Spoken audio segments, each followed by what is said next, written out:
राधे राधे। आप सभी का हमारी YouTube चैनल कथासुर में स्वागत है। इसके पूर्व के वीडियो में हमने श्रीमद् भागवत के तृतीय स्कंद के 23वें अध्याय के भाग 1 में सुना कि कर्दम जी और देवहूति का विहार कैसे होता है। इसमें हमने सुना कि देवहूति और कर्दम जी का विवाह तो हो गया।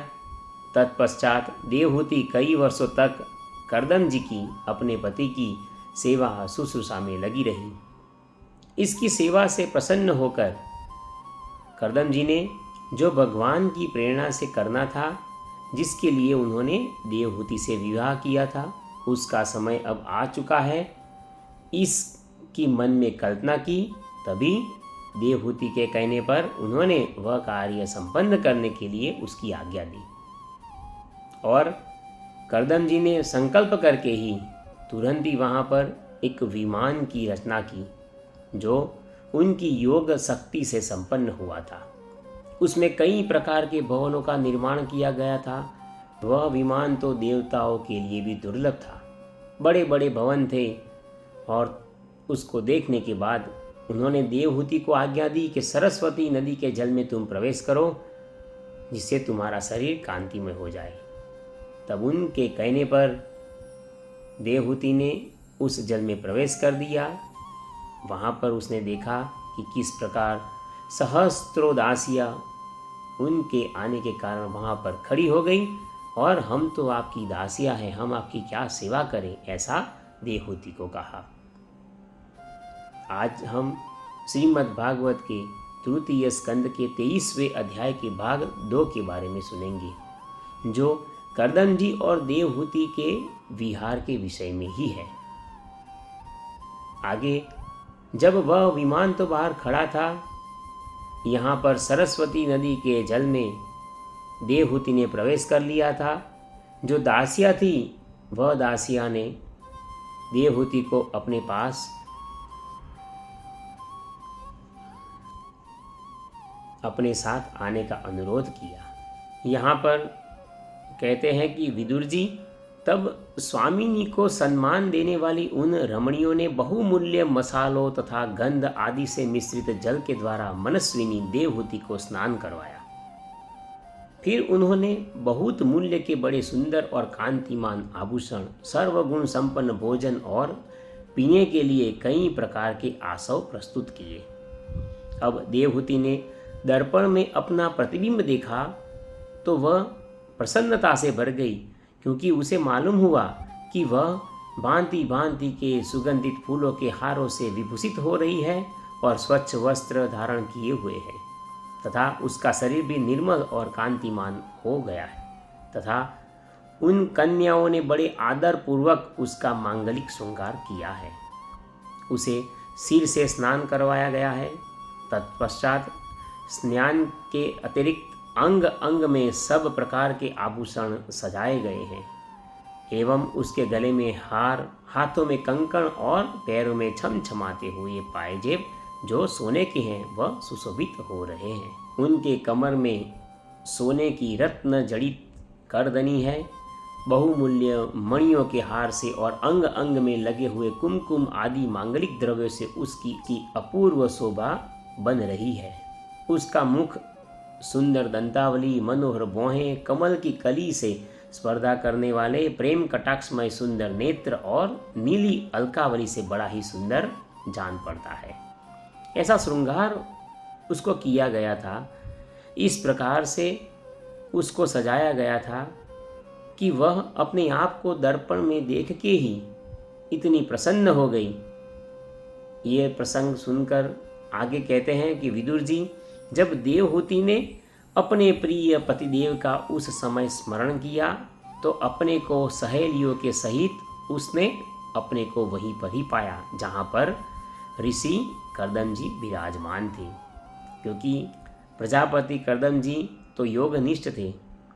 उस समय अपनी सहेलियों के साथ ऋषि कर्दम जी को वहाँ पर देखकर वह मन ही मन मुस्कुराने लगी और साथ साथ इसे उनके योग का प्रभाव समझकर देवहूति को बड़ा विस्मय हो गया। शत्रु विजयी विदुर जी अब कर्दम जी ने देखा कि देवहूति का शरीर स्नान करने से अत्यंत निर्मल हो गया है और विवाह काल से पूर्व उसका जैसा रूप था उसी रूप को पाकर वह अपूर्व शोभा से संपन्न हो गई है। उसका सुंदर वक्षस्थल चोली से ढका हुआ है। हजारों विद्याधरियाँ उसकी सेवा में लगी रही है। उस समय अपनी प्रिया देवहूति के प्रति अनुरक्त होने पर भी कर्दम जी की महिमा का अर्थ होता है कि मन और इंद्रियों पर प्रभुता, वह कम नहीं हुई। सब विद्याधरियाँ उनके शरीर की सेवा कर रही थी। खिले हुए कुमुद के फूलों से श्रृंगार करके अत्यंत सुंदर बने हुए वे विमान पर इस प्रकार शोभा पा रहे थे मानो आकाश में तारागण से घिरे हुए चंद्रमा विराजमान हो। उस विमान पर उन्होंने दीर्घकालीन समय तक कुबेर जी के समान मेरू पर्वत की घाटियों में विहार किया। ये घाटियाँ 8 लोकपालों की विहार भूमि है तथा इनमें कामदेव को बढ़ाने वाली शीतल मंद सुगंधित वायु हमेशा चलकर इनकी कमनीय शोभा का विस्तार करती रहती है तथा श्री गंगा जी के स्वर्गलोक से गिरने की मंगलमय ध्वनि निरंतर गूंजती रहती है। उस समय भी दिव्य विद्याधरियाँ और उनका समुदाय उनकी सेवा में वहाँ पर लगा रहा था। इसी प्रकार अपनी प्राण प्रिया देवहूति के साथ कर्दम जी ने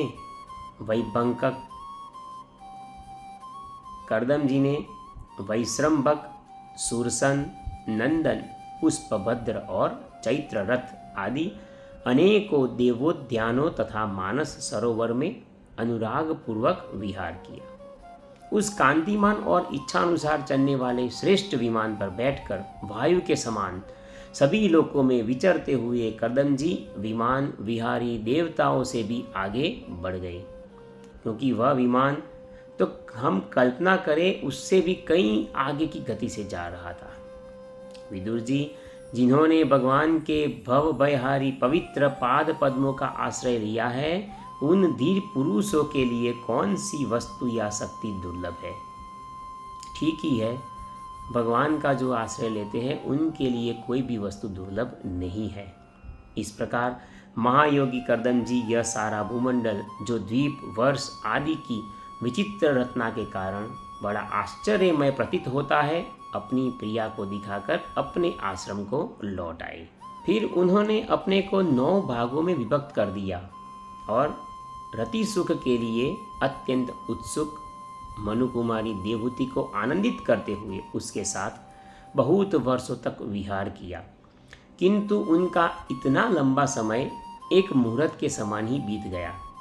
उस विमान में रति सुख को बढ़ाने वाली बड़ी सुंदर सैया का आश्रय ले अपने परम रूपवान प्रियतम के साथ रहती हुई देवहूति को इतना काल कुछ भी न जान पड़ा।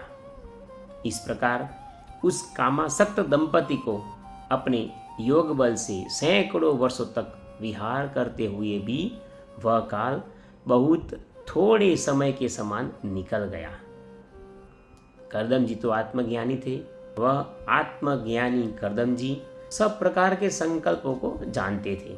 अतः देवहूति को संतान प्राप्ति के लिए उत्सुक देख तथा भगवान के आदेश को स्मरण कर उन्होंने अपने स्वरूप को जो 9 भागों में विभाजित किया तथा कन्याओं की उत्पत्ति के लिए एकाग्र चित्त से अर्धांग रूप में अपनी पत्नी की भावना करते हुए उसके गर्भ में वीर्य स्थापित किया। इससे देवहूति के एक ही साथ 9 कन्याएं पैदा हुई। वे सभी सर्वांग सुंदरी थी और उनके शरीर से लाल कमल की सी सुगंध निकलती जा रही थी। इसी समय शुद्ध स्वभाव वाली सती देवहूति ने देखा कि पूर्व प्रतिज्ञा के अनुसार उसके पतिदेव संन्यास आश्रम ग्रहण करके वन को जाना चाहते हैं, क्योंकि उन्हें भी ये स्मरण था कि कर्दम जी ने कहा था कि मैं देवहूति के साथ संतान प्राप्ति हो जाए तब तक ही रहूँगा, उसके बाद मैं वन को चला जाऊँगा और भगवान में ध्यानस्थ हो जाऊँगा। देवहूति को भी ये स्मरण था, कर्दम जी को भी ये स्मरण था। इसलिए संन्यास ग्रहण करके वन को जाने चाहने वाले कर्दम जी को जब वह देखती है तो अपने आंसुओं को अपने नेत्रों में छुपाकर वह ऊपर से मुस्कुराते हुए कहती है एवं व्याकुल एवं संतप्त हृदय से धीरे धीरे अति मधुर वाणी में कहा। उस समय वह सिर नीचा किए हुए अपने नख मणिमंडित चरण कमल से पृथ्वी को कुरेद रही थी। ये जब वार्तालाप होता है तब लज्जा एवं शर्म के साथ देवहूति मर्यादा के साथ अपने पैरों के नख से जमीन को कुरेद कर अपने नेत्र को नीचे पृथ्वी की तरफ करके पृथ्वी को कुरेद करते करते देवहूति कर्दम जी से कहती है। देवहूति ने कहा, भगवान, आपने जो कुछ प्रतिज्ञा की थी वह सब तो पूर्णतः आपने निभा दी है, तो भी मैं आपकी शरणागत हूँ। अतः आप मुझे अभयदान और दीजिए। ब्राह्मण, इन कन्याओं के लिए योग्य वर तो खोजने पड़ेंगे और आपके वन को चले जाने के बाद मेरे जन्म मरण रूप शोक को दूर करने वाला कोई और तो होना चाहिए। हे प्रभु, अब तक परमात्मा से विमुख रहकर मेरा जो समय इंद्रिय सुख और भोग भोगने में बीता है वह तो निरर्थक ही हो गया। आपके परम प्रभाव को न जानने के कारण ही मैंने इंद्रियों के विषयों में आसक्त रहकर आपसे अनुराग किया। तथापि यह भी मेरे संसार भय को दूर करने वाला ही होना चाहिए। अज्ञानवश असत्पुरुषों के साथ किया हुआ जो संग संसार बंधन का कारण होता है, वही सत्पुरुषों के साथ किए जाने पर असंगता प्रदान करता है। संसार में जिस पुरुष के कर्मों से न तो धर्म का संपादन होता है, न वैराग्य उत्पन्न होता है और न भगवान की सेवा ही संपन्न होती है, वह पुरुष जीते ही मुर्दे के समान है। इसीलिए कहा जाता है कि ऐसे पुरुषों का संग करे जो इस संसार में धर्म का संपादन करे, वैराग्य उत्पन्न करने में सहायक हो तथा भगवान की सेवा शुश्रूषा और परमात्मा का ज्ञान कराने में सक्षम एवं समर्थ हो। अवश्य ही मैं भगवान की माया से बहुत ठग गई, जो आप जैसे मुक्तिदाता पतिदेव को पाकर भी मैंने संसार बंधन से छूटने की इच्छा नहीं की। एक तरफ दोनों नव दंपति ने स्वर्ग समान विचरण करते हुए विहार किया था। इसके पश्चात देवहूति के गर्भ से 9 कन्याएं पैदा हुई। इसके अतिरिक्त भी कर्दम जी से देवहूति आगे और याचना करती है। यहाँ पर श्रीमद् भागवत के तृतीय स्कंद का 23वां अध्याय भाग 2 विराम लेता है। इसके आगे की वीडियो में हम देखेंगे कि किस प्रकार भगवान श्री कपिल जी का जन्म होता है। अब यहाँ पर आप समझ ही गए होंगे कि देवहूति और कर्दम जी के द्वारा जो संतान होगी, जो पुत्र होगा, वह स्वयं भगवान के अंश ही के रूप में श्री कपिल जी का जन्म होने जा रहा है।